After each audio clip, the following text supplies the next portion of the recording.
really bad feeling about this. I got a bad feeling about this. I have a bad feeling about this. I have a bad feeling about this. I've got a bad feeling about this. Oh, I have a bad feeling about this. It's pretty amazing when you're involved in something that spanned this amount of time. And I think what you'll see is the minute this movie starts, you're going to feel like you were thrown right back in time. I mean, it is 100% an Indiana Jones movie, and that's how it felt every minute we were making it. Bullshit. Liar! I got a bad feeling about this.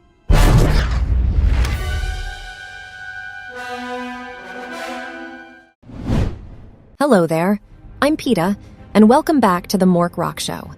In a feat of cinematic sorcery, Disney and Lucasfilm have once again managed to snatch defeat from the jaws of victory with their latest creation, Indiana Jones and the Dial of Destiny, a masterpiece of terrible writing.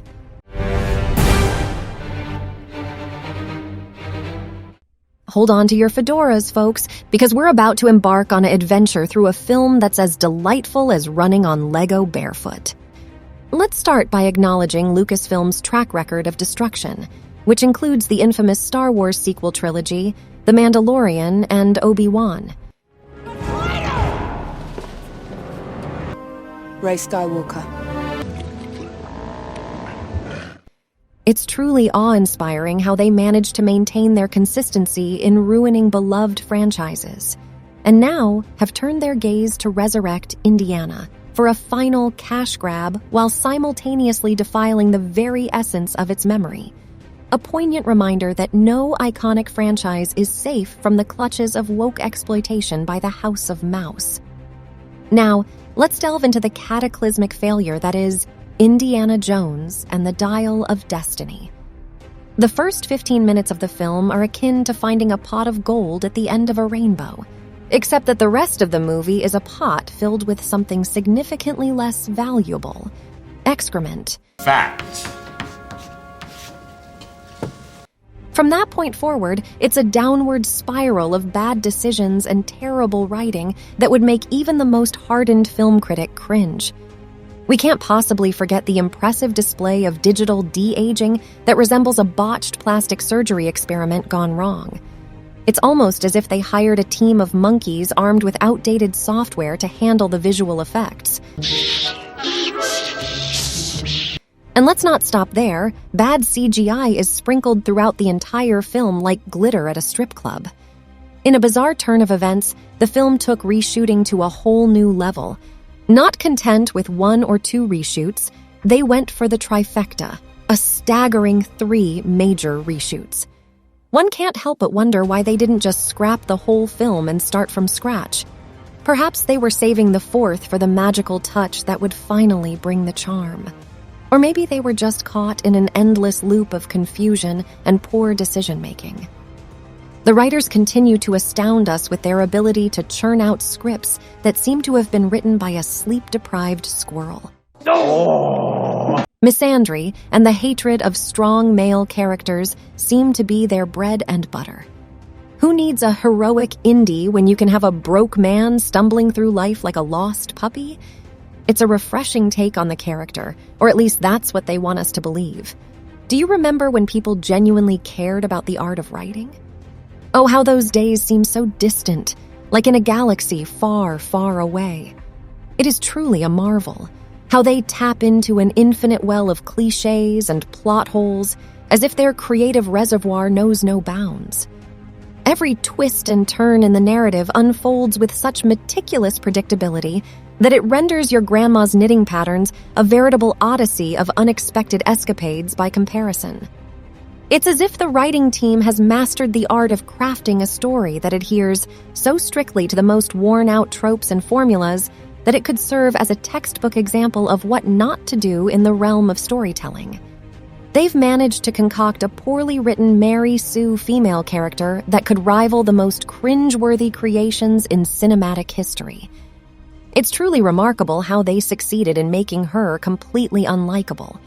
Who needs character development and relatability when you can have a character that leaves audiences yearning for the days of Jar Jar Binks?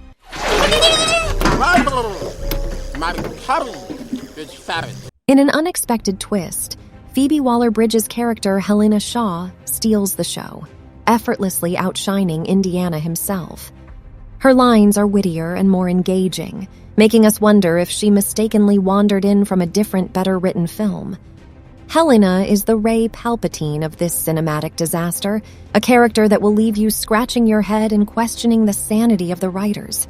Bravo, oh mighty purveyors of female empowerment, for your ingenious method of ensuring that men are portrayed as nothing but buffoons, thereby illuminating the path towards gender equality. Wow! Hold on tight, because the film is a treasure trove of bad ideas and a complete absence of rationality. The pacing is as consistent as a toddler on a sugar high, and the editing feels like it was done by someone with a vendetta against continuity. Yeah, I'm just gonna come up with something new and do it. The fight choreography and car chases are a masterclass in how not to stage action sequences.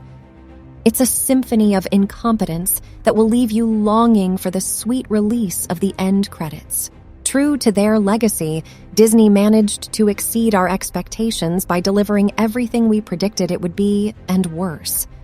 The nonsensical fetch quest, peppered with plot holes, feels like a scavenger hunt designed by J.J. Abrams himself. We've got the droids, they meet the mysterious woman. Who's that? We don't know. Mystery box. With no regard for coherence or logic.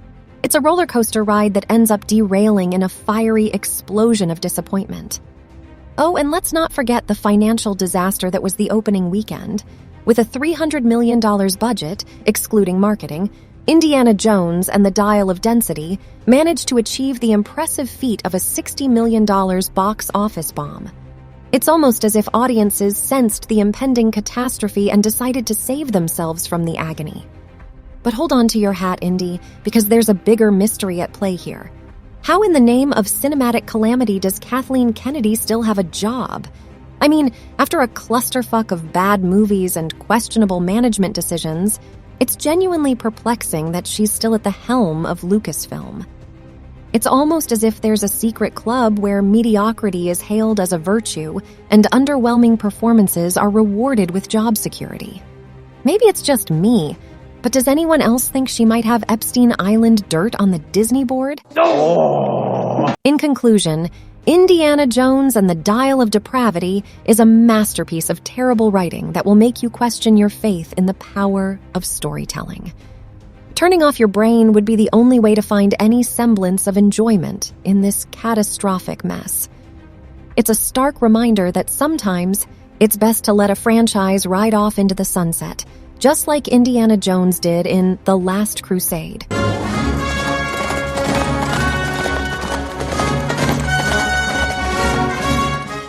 Well, folks, that's it. Thanks so much for watching. Kindly consider showing your appreciation by clicking the like button and subscribing to the channel, but most of all, please leave a comment. Until next time, cheers.